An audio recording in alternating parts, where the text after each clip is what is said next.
been trying to figure out a way to make this video for a while, but with the Supreme Court news that just came out today with Trump, I figured today is better than any other day. I voted for Trump in 2016, and I was deep in the Christian conservative world for a very long time, and here are some things that I know when it comes to that group of people. Before you want to come at me and be like, I hate you, you ruined our country for voting for Trump, it's something that I regret every single day, but I also learned so much coming out of that journey, and I feel like I do now have insight into how conservative Christians think. It's something I regret every single day. I hate that I'm going to have to tell my children someday that I voted for that man, but that's just the consequences of my own actions and not taking initiative to research and study things that were going on in our country before then. Okay, I was raised Christian, evangelical, very conservative. Basically, being a Republican in that world is in alignment with being a Christian. If you are a Democrat and you are a Christian, you're definitely kind of considered an outcast, and you're definitely considered to be brainwashed. I'm not here to say Democrats have all the answers. The Democratic Party has its whole set of issues, but that's not what I'm talking about today.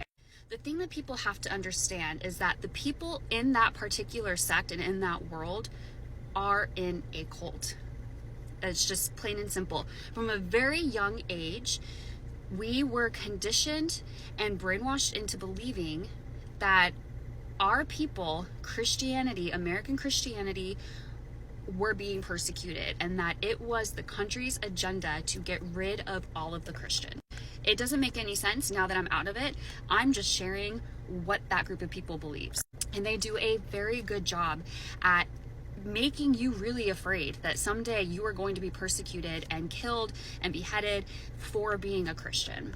I was in junior high when Columbine happened, and the big story that came out of what that school shooting was not that we need to take initiative and protect children and make gun laws. The big story was a completely fabricated lie about Cassie Bernal being killed because the shooter asked if she believed in God, and she said yes, and she was murdered.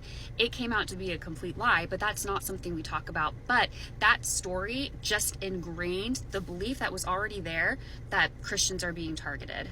You also have to understand that when you are raised and told from a very young age that you are the only group of people that have the absolute universal truth, it is very hard for anybody to come along and tell you that you may be wrong, because they have been brainwashed into believing that every single person is wrong. It doesn't matter if you have evidence. It doesn't matter. So when a man like Trump comes along and he begins catering to those fears that are already there and wanting to use their fear of being persecuted to his benefit, to them, it's just the only candidate that makes sense, because their safety at the end of the day is all that matters.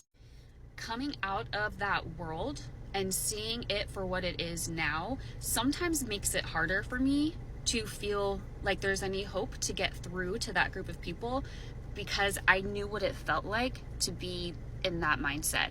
In the 2016 election, I fasted before the election so that Hillary would not win, because I had just believed what they told me, that Hillary was going to be the downfall of America. And you have to keep in mind, a lot of these churches have big name prophets that come in and they use the name of God to try to sway the vote. And when you are conditioned to believe that you will go to hell if you are not following the word of God, that's a really hard journey to go on, to look at the fact that maybe there's another side to this. So there's a lot of tension for me, because I feel like I do have a lot of empathy for that group of people, but I also have a lot of anger at the same time.